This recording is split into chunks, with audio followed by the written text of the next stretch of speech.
In just 2 weeks, the German army storms across France and Belgium, pushing hundreds of thousands of British and French soldiers to the sea at Dunkirk. They have revolutionized warfare. They've realized that speed of movement is now the key. So you create these armored formations that move fast. They're harnessing new panzer techniques with radio technology and the support of the Luftwaffe. That's the new thing. A brutal aerial bombardment. Fast-moving tanks. A superhuman infantry. This is Blitzkrieg, lightning war. Blitzkrieg, it means speed. Maneuver warfare, a campaign which is focused on a very quick, decisive battle. Blitzkrieg is one of the most extraordinary events of World War II.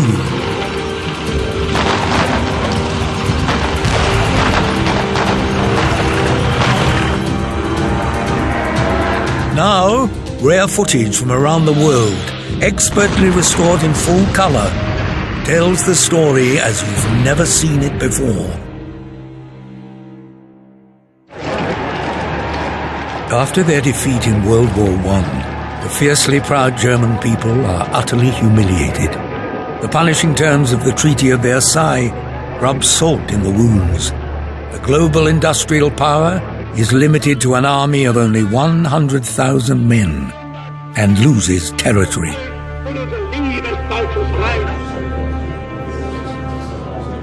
The Germans feel very put upon by the Treaty of Versailles because it essentially says that the Germans are guilty of starting the war.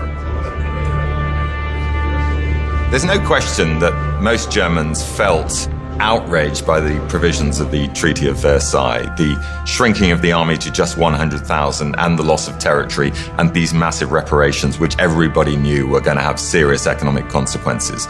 And the reason they objected was because it implied that Germany was responsible for the First World War, and this was their punishment.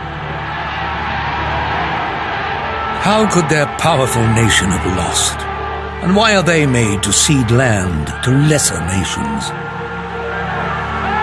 The territorial losses are quite significant. They lose territory in the east to the Poles and to the Czechs, and they're forced to demilitarize the Rhineland, so they can't use it as a launch pad for a renewed invasion of Belgium and France.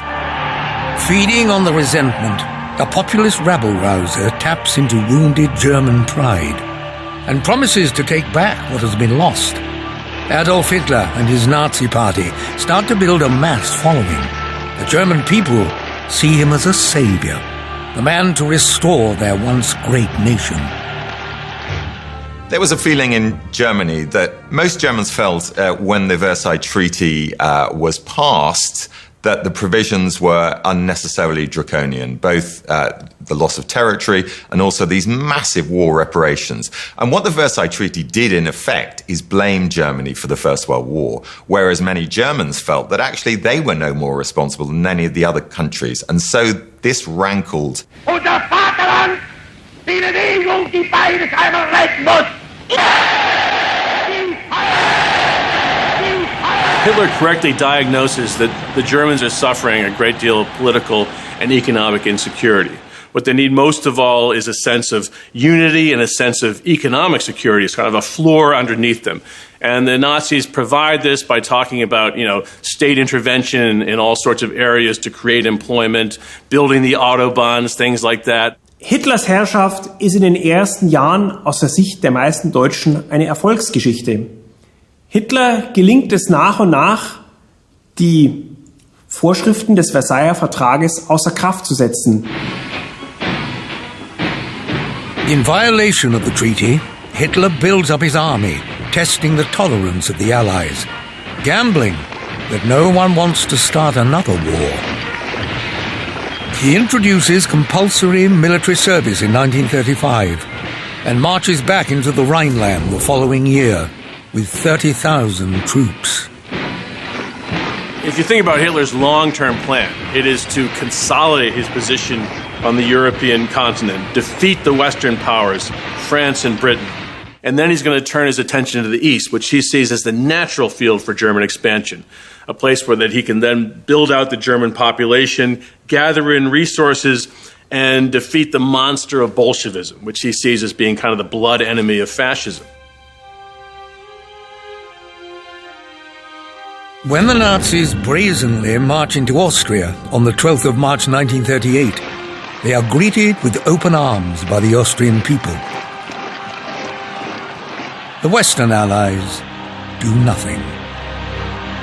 The Western Allies pretty much stood by and let it happen. And one of the reasons they did that is because they felt that the Austrians probably wanted to join with the Germans, therefore they weren't actually being forced. Es sind zwar immer eklatante Brüche des Versailler Vertrages, aber die Alliierten reagieren nicht. Viele von ihnen glauben, nun ja, vielleicht hat man Deutschland zu sehr erniedrigt mit dem Versailler Vertrag und dass sie wieder Großmachtstatus erringen wollen, das können wir ja irgendwo verstehen. Und auf der anderen Seite wollen die Alliierten auch keinen neuen Krieg riskieren. Ein Krieg, das wissen Sie vom Ersten Weltkrieg, bedeutet Tausende, wenn nicht sogar Millionen von Toten. Und das wollen sie verhindern.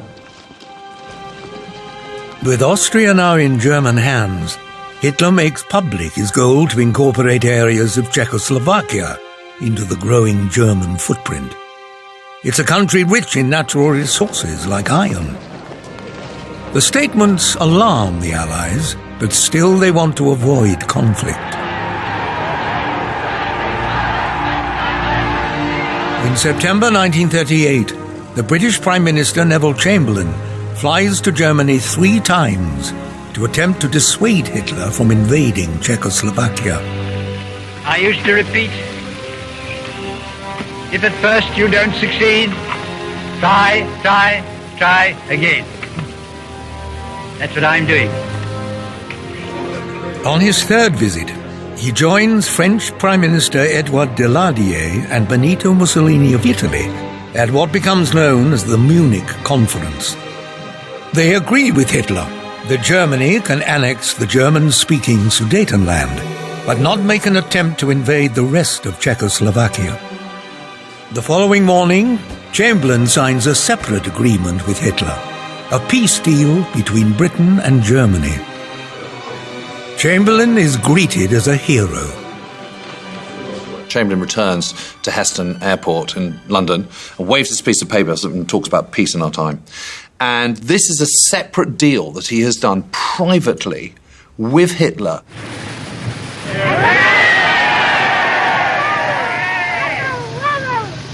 This morning, I had another talk with the German Chancellor, Herr Hitler. And here is the paper which bears his name upon it as well as mine.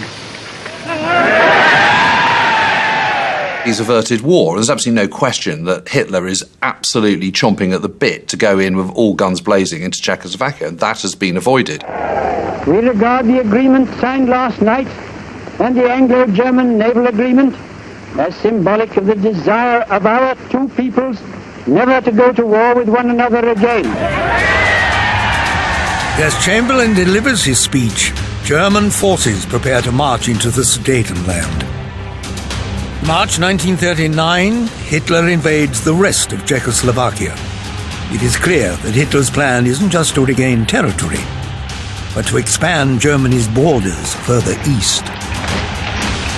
Hitler's intention, ultimately, is to create a huge German empire in Central and Eastern Europe. Are they prepared to go to war? So he's just got to keep pushing, slowly but surely, and one after another, these crucial countries, Austria, Czechoslovakia, slowly the dominoes will fall, and he's going to be able to carve out for himself this huge new empire, this living room for the German people.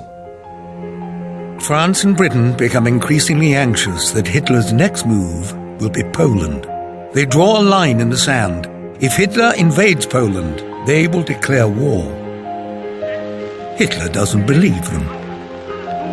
The German Chancellor is more worried about how his avowed enemies, the Soviets, will react. August 1939, Hitler declares a non-aggression pact with his ideological enemy, Stalin. in which they agree not to attack each other. While the Western Allies struggle to understand this unlikely alliance, on September the 1st, the two countries reveal their hands when Hitler invades Western Poland. The Polish army on their horses are no match for the German panzers, but they put up a valiant fight. 16 days later, the Soviet Union invade Poland from the east. It's a very cynical deal. What the Russians are going to get out of it is a free hand in a lot of the east, including the recovery of some of the territories that they've lost at the end of the First World War. And what the Germans are going to get out of it is a free hand to invade Poland without worry that the Russians are going to react against that. In fact, they've done a deal to divide the country up between them. True to their word, on the 3rd of September 1939, Britain and France declare war on Germany. It's a move Hitler didn't see coming. When he actually hears that the United Kingdom's declared war on him, in particular, he's horrified and he says to one of his advisors, "What next?" Because all along he hadn't believed that they would actually go to war over an issue in Eastern Europe.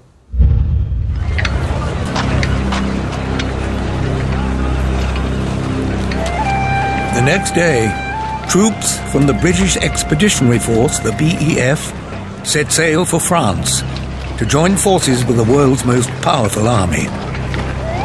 They move up to the Belgian border, where they prepare for any German attack. Royal Engineers Private Percy Taylor Beaton, who was called up in London and was soon on a boat, bound for Cherbourg in France.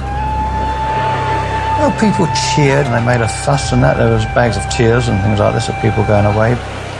The people in the streets, when they saw us and that, they cheered us. In the coach left Bethnal Green with people there, they turned out in their thousands and they were cheering us and waving us off.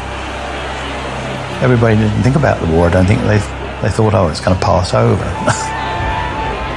And then, of course, once we got to France, it was like a holiday at the beginning. Hard-working holiday it was.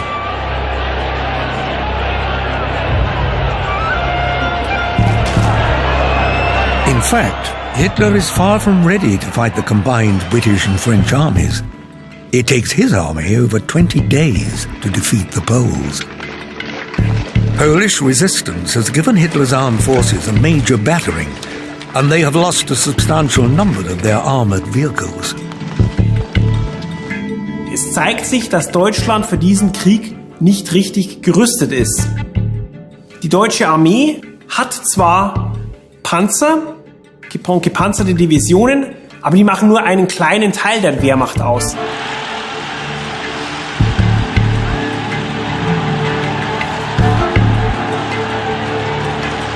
We have not well-trained soldiers, we have no supply, no ammunition, whatever. Poland was the proof that we possibly are not able to fight against a proper army. And France is a proper army. France is the best trained, best equipped army in Europe. How can we as Germans win? No way. We are going to lose. In Wahrheit ist die Wehrmacht allerdings eine Armee, die sehr stark von Pferden abhängig wird. Für den Transport, für die ganze Logistik. Nur gut 10% der deutschen Divisionen sind überhaupt motorisiert.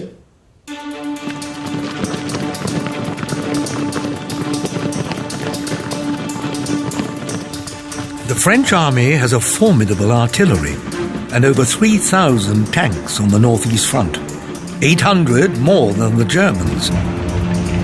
Despite facing a weakened German army and holding an overwhelming military advantage, the Allies choose to dig in, not to attack.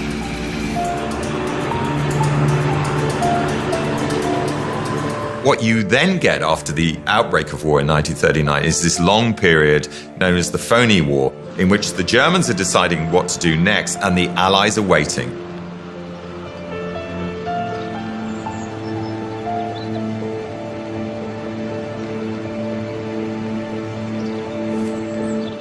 One of the reasons the Allies were acting on the defensive is because the French had built this huge defensive system, the Maginot Line, on the Franco-German border, to prevent the sort of bloodshed that had happened in the First World War.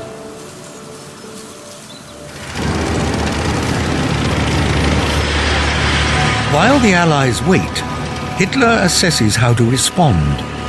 His sights had been set on the east. Now he had to deal with an unexpected threat from the west. Hermann Göring leads the generals in a campaign to convince him not to start a war with France. So they present him with a plan destined to fail. All the generals were against it. I said, no, don't negotiate. Do something. But we can't solve that problem with military means. And then they presented a rather boring war plan to Hitler, and Hitler said, look, what's that? I mean, that's the same thing as 1914. Where are new ideas? Where are fresh ideas? This is not going to work. German military leadership doesn't want to have that war. Their vision in end of 1939, Hitler is pushing for an attack on France. And their perception is, we're going to lose. I mean, look, in the First World War, we fought 4 years against France with a huge army, a much better trained army, and we lost. The original plan drawn up by Hitler's conservative generals follows the playbook from the First World War to invade Holland and Belgium from the north, as well as northern France. It is a plan that plays to the strength of the Allies, deliberately designed to end in disaster. How can you persuade a dictator not to do it? You can't say, you're an idiot and you have to negotiate. But if you persuade him from a military side, it's not possible. We're going to lose. That was in the end somehow the plan. Don't offer him a plan which might work.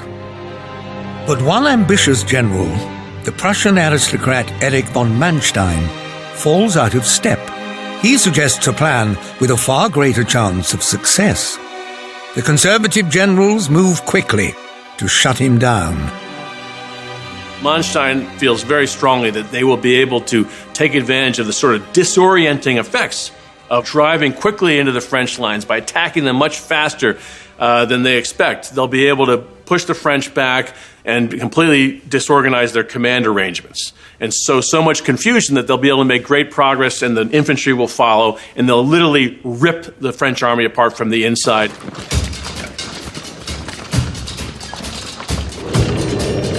With Manstein's plan shelved, Hitler makes use of the phony war to secure a supply of iron ore for weapons. His forces invade Denmark and southern Norway. The British spot the danger. Germany, to secure its northern flank and its route out of the Baltic, decided to invade Norway and Denmark on the 9th of April 1940.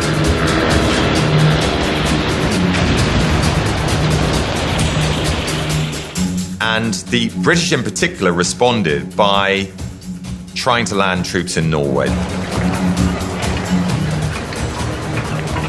It's going to give a lot of valuable resources, iron ore and other resources in Norway, to the Germans, and they need to forestall this. Ill-prepared to respond to the attack, the Allies land troops in Norway, but their operation is half-hearted and incompetent. The Germans deploy their powerful new force, the Luftwaffe, to great effect. Its Stuka dive bombers wreak havoc with the Allied forces. It's a kind of terrible humiliation for the Western Allies, and by the beginning of May 1940, all Allied troops have left Norway and it's firmly in German hands.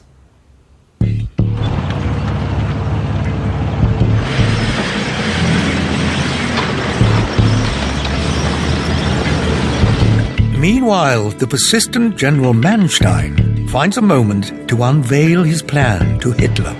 He knows he will only get one chance.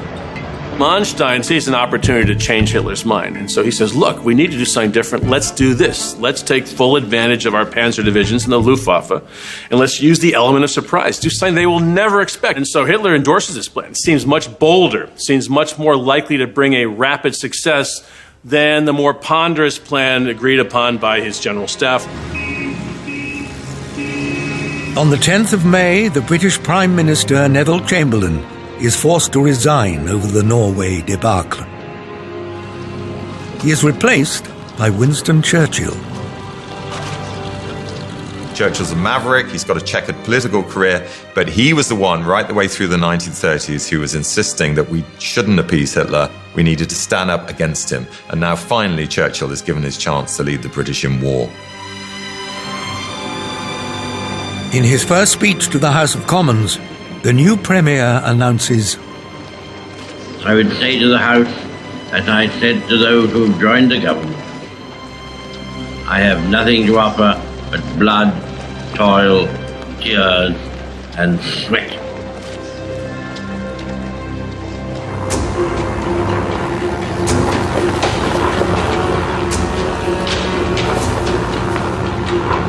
On the day Churchill becomes Prime Minister, Germany launches a devastating attack on Belgium and Holland. German parachutists capture strategic bridges in Holland.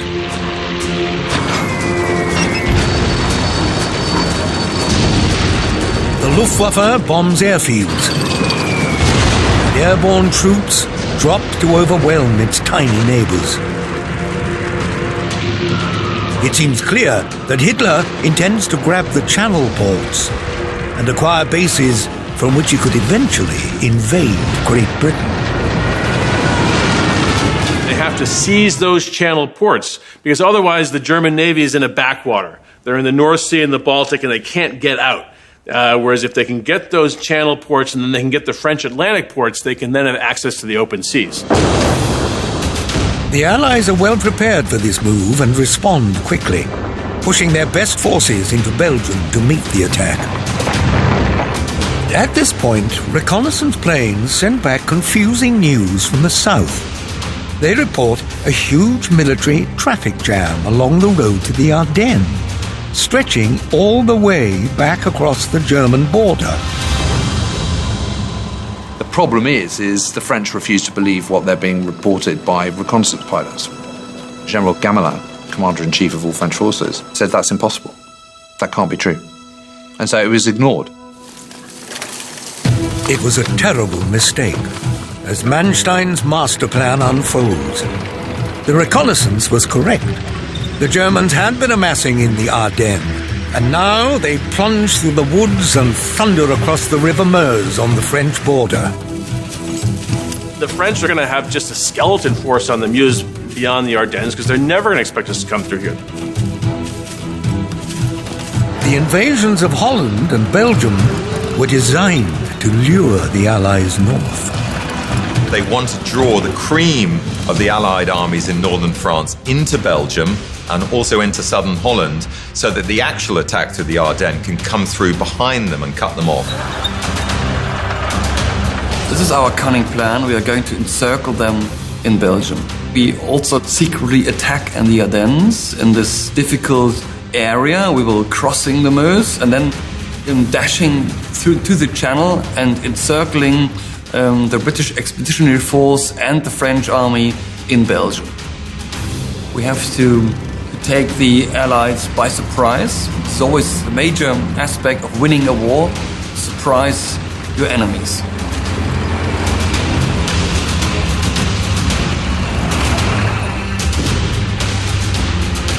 The operation will also use time, speed, and daring to make up for the inferiority of the German military. It uses all of these modern technologies. It promises a quick victory, and it suggests that he might not only defeat the French army, but annihilate the entire British army.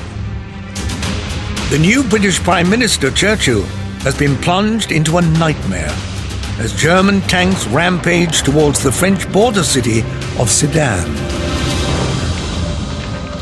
Had the French taken their own reconnaissance seriously, they would have had the German army at their mercy. The military bottleneck had left the German artillery incredibly vulnerable. It turns into the biggest gridlock in the history of gridlocks. Now, a French reconnaissance plane flies over and sees this. Now, at that point, it would have been perfectly possible to organise every single French and British bomber available and go and bomb it. It would have stopped the German advance in its tracks. That would have been the end of the war and the whole thing would have been avoided. I mean, it makes me so cross every time I think about it. I mean, it was just such a missed opportunity.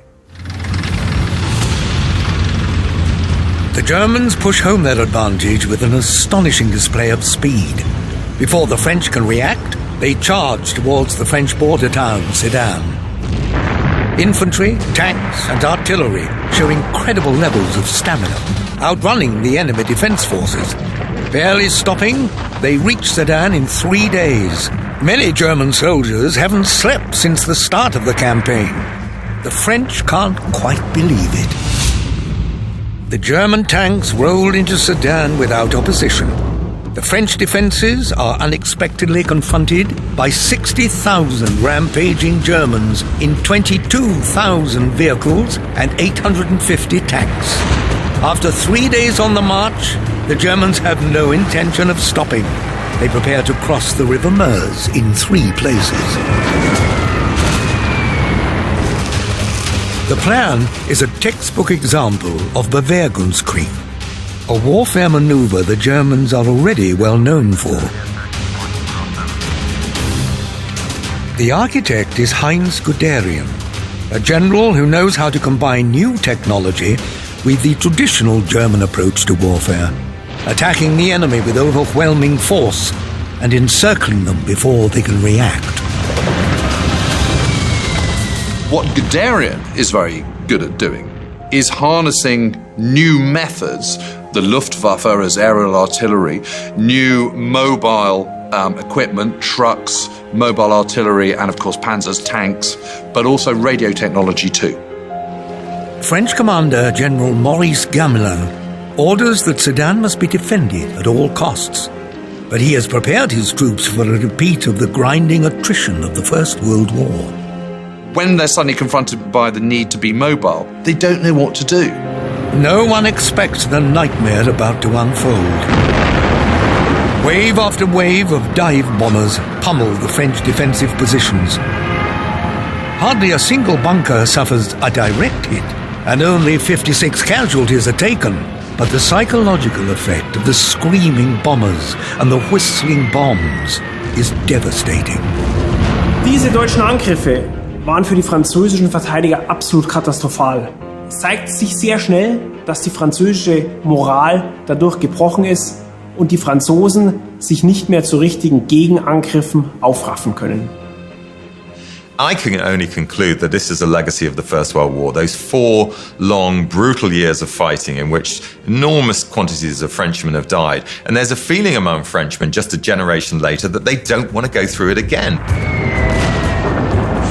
In the confusion, German infantry flood across the Meuse. It's a dangerous move. The German forces are isolated and open to counterattack. By the evening of the 13th of May, although a certain number of Germans have got across the river, they are very vulnerable. No tanks have actually got across at this point. And this is an opportunity for the French to actually counterattack. But, shell-shocked, the French tank drivers are slow to react. By the time they finally sorted themselves out and the attack is put in on the 14th, Guderian's got enough armour over the river on pontoon bridges built by his pioneers to actually knock out those French tanks. What they don't have is any kind of tactical nous whatsoever. The biggest failure of all for the French is that they haven't thought about communications at all. So General Gamelin, who is the commander-in-chief of all French forces, is at the Chateau of Vincennes, just in the edge of Paris. He doesn't even have a telephone because he thinks it will be a security risk. I mean, it's just insane. The French are dependent on field telephone lines, which get cut by Stukas, and on dispatch riders, who take ages to get messages through because the roads are clogged with refugees.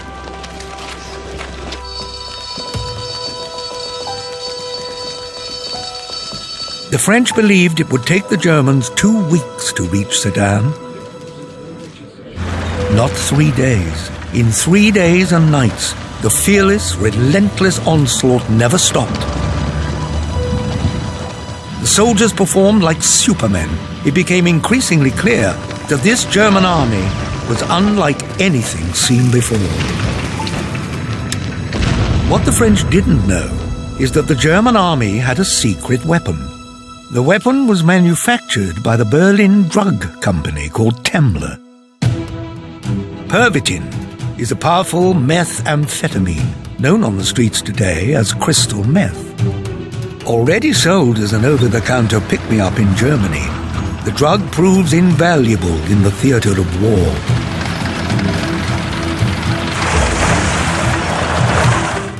Pervitin wird als die ideale Droge gesehen, um die Müdigkeit zu bekämpfen. Sie wird im Zweiten Weltkrieg vor allen Dingen bei den Panzertruppen eingesetzt und bei den Nachtjägern. So bei Truppen, die immer nah am Feind sein müssen, die lange aktiv sein müssen. Pervitin had been used by German civilians. You know, they'd get it in a pharmacy and it would be used to be alert and stay awake and get a lot of stuff done. And as the war drags on, you start seeing Pervitin being issued to German troops and airmen like candy. Methamphetamine can dull feelings of empathy and make you feel superhuman. The very qualities needed to create a near-perfect soldier. There are many reports that just before the attack started on May 10th, 1940, there were a lot of soldiers who were depressed, who didn't want to fight, who remembered the First World War. So the morale of the Germans was quite low, but once you take methamphetamine, your morale actually becomes quite high. The German tactic of blitzkrieg relied on overwhelming air superiority, super-fast tanks, up-to-the-minute communications, and a tireless and fearless militia.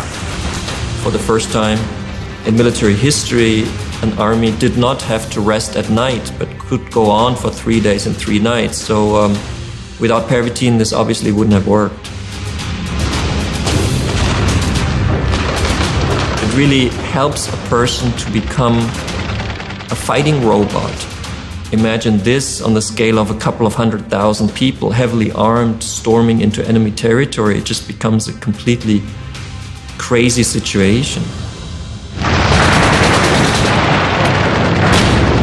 The side effect of Pervitin is it does make you a little bit reckless. Gives you what's, Dutch courage on the 13th of May when they're crossing River Meuse, because these guys have just got to keep going. The fighting goes on until dusk and beyond.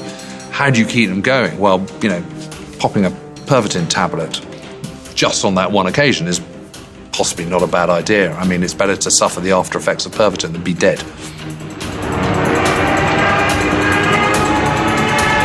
To the north, the decoy assault is gathering pace. The Germans bombard the port of Rotterdam, killing around 1,000 people. So shocked are the Dutch by the number of casualties and the gutting of the centre of Rotterdam that actually encourages them to give up. So already in just 4 days, the Dutch are knocked out of the fight. With the French defences smashed at Sedan, Guderian is ordered to halt his advance and wait for the infantry to catch up. He ignores them.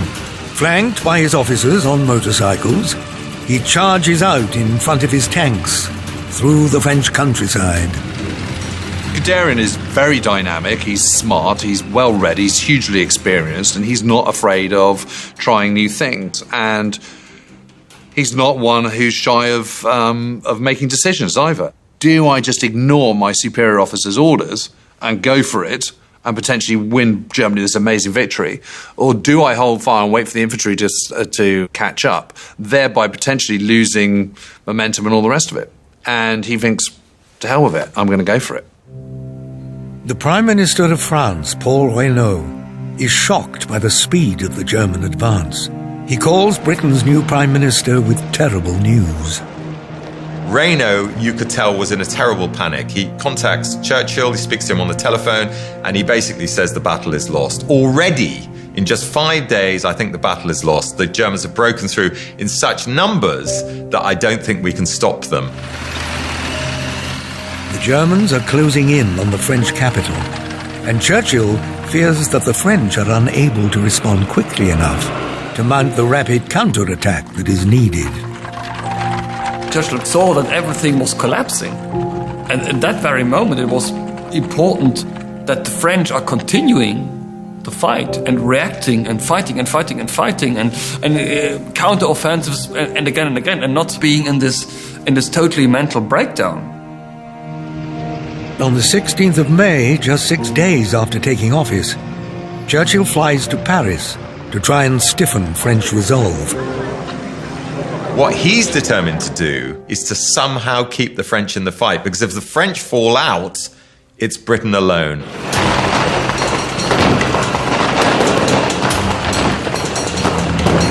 On the 20th of May 1940, just 10 days after setting out from the German border, Guderian's decision to ignore his superiors is vindicated as he reaches the Atlantic coast. Well, that actually takes quite a bit of courage to make a decision like that. You know, because if you get it wrong and it's not a success and it ends in defeat, you're in big, big trouble, particularly in a totalitarian militaristic state like Nazi Germany. But, you know, he has the courage of his convictions and he goes for it. And, of course, it's absolutely extraordinary and unprecedented in history. Hitler's great gamble on Manstein's plan has paid off. The bulk of the Allied forces are now trapped in a narrow corridor.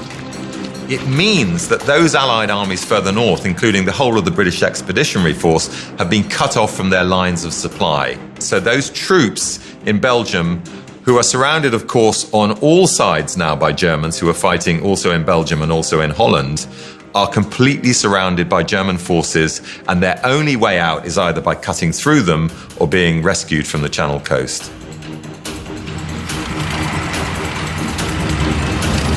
It will take Guderian no more than a few days to block off that last escape route to the coast, and thus encircle 1 million Allied soldiers. Having become trapped in this pocket, the British start to make plans to evacuate their troops by sea, and Churchill settles on Calais as the best place to bring in large ships. So he sends 3 elite British regiments to hold it, and they're all sacrificed. The Germans annihilate them, and they lose Calais. The loss of life is daunting, but the distraction buys the BEF time to make other plans. The decision to send the troops to Calais is actually a key bit of the story, because without that blocking force, which was ultimately captured by the Germans, the rest of the BEF and the French armies fighting alongside it are not going to have enough time to get to the coast at Dunkirk to construct a defensive perimeter that will allow them to be rescued.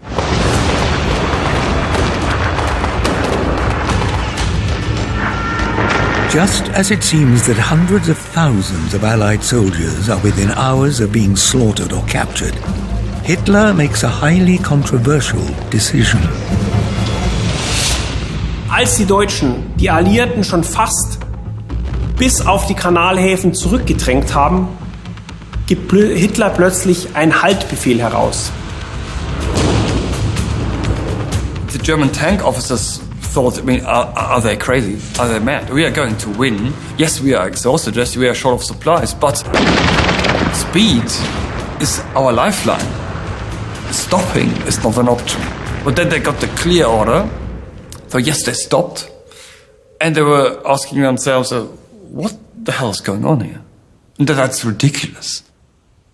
Einer der Gründe war sicherlich, dass in den Tagen zuvor die Generäle unabhängig agiert hatten und nicht mehr auf Hitlers Autorität so richtig gehört haben. Und nun wollte Hitler zeigen, hier, ich bin der oberste Kriegsherr, ihr habt mir zu gehorchen. The man behind the decision is Luftwaffe Commander-in-Chief Hermann Göring. He convinces Hitler that the honor of annihilating the Allied soldiers should fall not to the German army, but to the Nazi-dominated Air Force.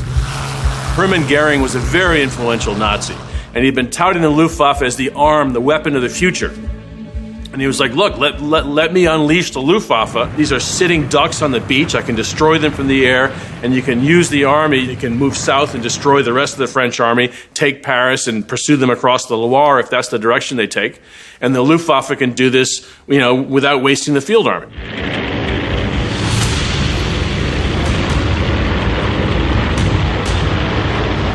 Als einst in Versailles dem deutschen Volk diese herrliche Waffe genommen wurde, da ahnte man nicht, dass unter der Führung Adolf Hitlers diese Waffe neuer, stärker und mächtiger wieder entstehen würde.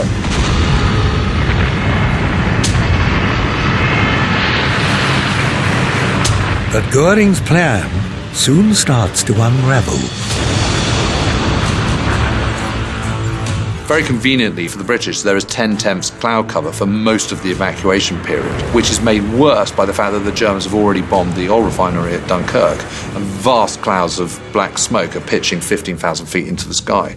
So basically they can't actually see anything. The poor visibility makes it very difficult for the Luftwaffe to dive bomb.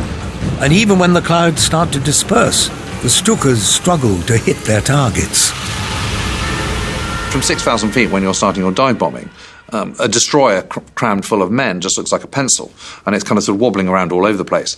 And it's incredibly difficult to hit something that is moving from that distance.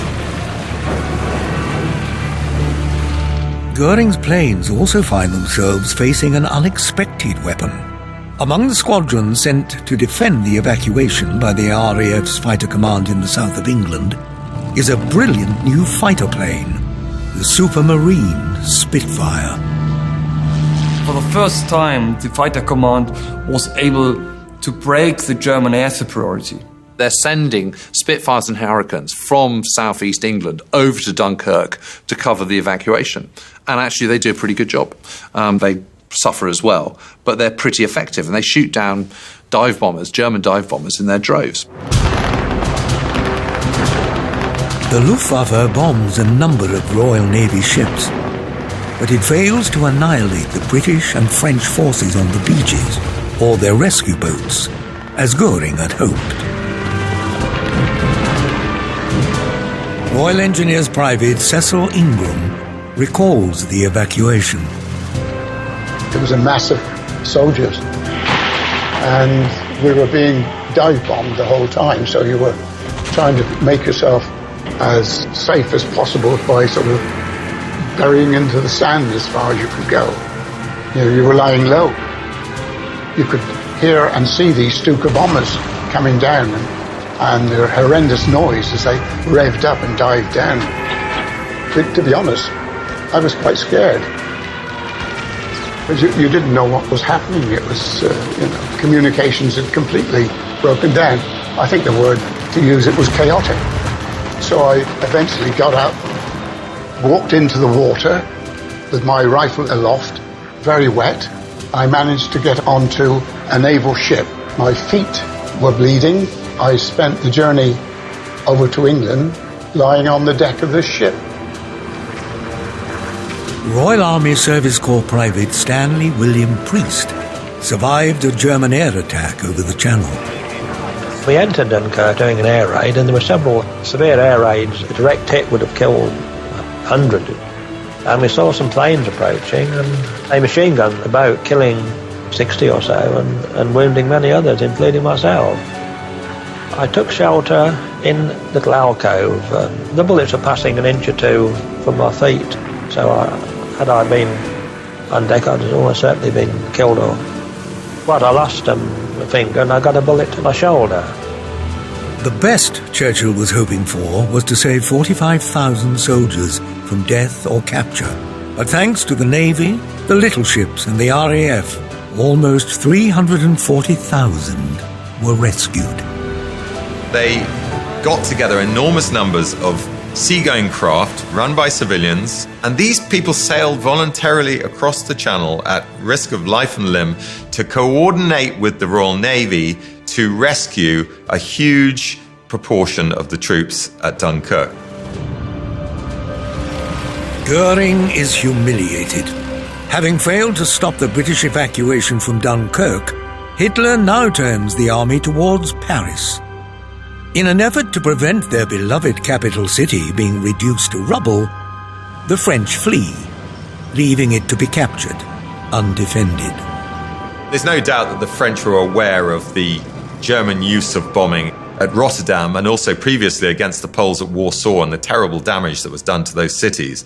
And they did not want the same thing to happen to all the architectural jewels in Paris. They declare it an open city and move the government further south. The Germans march in on the 14th of June. The French government moves first to the city of Tours and then to Bordeaux. Prime Minister Reynaud is replaced by 84-year-old First World War hero Marshal Philippe Pétain. Pétain is a bit of a defeatist. He's pretty convinced that the French have lost the battle. The most important thing to do now is to avoid revolution, avoid the French army from collapsing completely, and the best way to do that is to negotiate an armistice. The north of France and the Atlantic seaboard are now occupied by the Germans. The south is designated as the unoccupied zone and run as a puppet regime by Marshal Pétain from the spa town of Vichy. Pétain's authoritarian regime replaces the French motto Liberté, Égalité, Fraternité with a new slogan, Work, Family, Fatherland. Hundreds of thousands of French workers are deported to Nazi Germany to work as forced labor for the war effort. They replaced Germans who were being enlisted to fight on the Eastern Front. The speed of the German victory was astonishing. Blitzkrieg was a brilliant success. The German generals always had in mind, I want to have the perfect battle. So war is an art. The Germans attacked with an inferior army, inferior in numbers, inferior in quality, but superior in their mentality. We as generals just want to have the perfect battle.